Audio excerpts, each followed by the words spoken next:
भगवान राम ने अपने वनवास के दौरान लगभग 11 वर्ष मंदाकिनी नदी के किनारे स्थित चित्रकूट में गुजारे थे। इस दौरान उनके साथ अनेकों साधु संतों ने चित्रकूट को ही अपना साधना स्थली बना लिया। यही कारण है कि चित्रकूट एक प्रमुख तीर्थ स्थल माना जाता है, विशेषकर भगवान राम से जुड़े हुए तीर्थ स्थानों में। हालांकि चित्रकूट सबसे अधिक अपने उस विशेष मंदिर के लिए प्रसिद्ध है, जहां भगवान राम के ही स्वरूप कामतानाथ विराजमान है और जहां भक्तों की सभी इच्छाएं पूरी होती हैं। चित्रकूट का यह प्रसिद्ध मंदिर स्थित है कामदगिरी पर्वत की तलहटी में, जिसकी परिक्रमा करने के लिए देश के कोने कोने से सैकड़ों की संख्या में श्रद्धालुओं का आना जाना होता रहता है। कामदगिरी की परिक्रमा की शुरुआत होती है चित्रकूट के प्रसिद्ध रामघाट में स्नान के साथ। रामघाट मंदाकिनी और पैसोनी नदी के संगम पर स्थित है। यह वही घाट है जहां भगवान राम ने अपने पिता राजा दशरथ का पिंडदान किया था। श्रद्धालु इसी घाट पर स्नान करके कामतानाथ मंदिर में भगवान के दर्शन करते हैं और कामदगिरी पर्वत की परिक्रमा प्रारंभ करते हैं।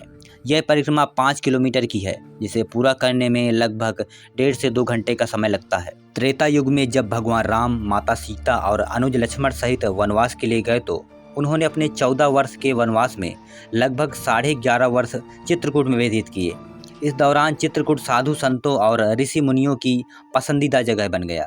इसके बाद भगवान राम ने चित्रकूट छोड़ने का निर्णय लिया। उनके इस निर्णय से चित्रकूट पर्वत दुखी हो गया और भगवान राम से कहा कि जब तक वो वनवास के दौरान यहाँ रहें तब तक यह भूमि अत्यंत पवित्र मानी जाती रहेगी, लेकिन उनके जाने के बाद इस भूमि को कौन पूछेगा।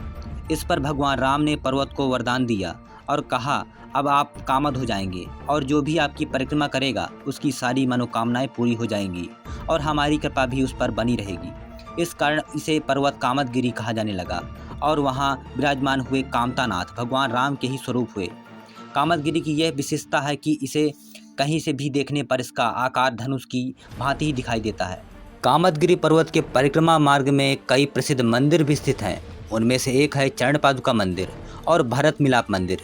यह वही स्थान है जहाँ भगवान राम के छोटे भाई भरत उन्हें अयोध्या वापस ले जाने के लिए आए थे, लेकिन भगवान राम ने वनवास पूरा करना ही स्वीकार किया। इस पर भरत ने भगवान राम की चरण पादुकाएं मांग ली थी और यह घोषणा की थी कि भगवान राम की अनुपस्थिति में राज सिंहासन पर ये चरण पादुकाएं ही सुशोभित होंगी। इसके अलावा परिक्रमा मार्ग में राम मोहल्ला, साक्षी गोपाल मंदिर, पीली कोठी और मुखार बिंद भी स्थित है। परिक्रमा मार्ग में कई प्रकार की वस्तुओं और खाने पीने की दुकानें भी स्थित है। कामदगिरी पर्वत की प्रमुख विशेषता है कि यहाँ 4 दिशाओं में कामदगिरी के घने जंगल से बाहर निकालने के लिए 4 अलग अलग द्वार बनाए गए हैं। कामदगिरी पर्वत और कामतानाथ मंदिर के अलावा चित्रकूट में सती अनुसुईया, लक्ष्मण पहाड़ी, हनुमान धारा, सीता रसोई और गुप्त गोदावरी जैसे पवित्र स्थान भी स्थित हैं। कामदगिरी का परिक्रमा मार्ग उत्तर प्रदेश और मध्य प्रदेश की सीमा पर स्थित है, या यूँ कहें कि परिक्रमा मार्ग का आधा हिस्सा यूपी में आता है और आधा एमपी में भी। दोस्तों, अगर आपको ये वीडियो पसंद आया हो तो प्लीज़ लाइक शेयर कीजिएगा। धन्यवाद।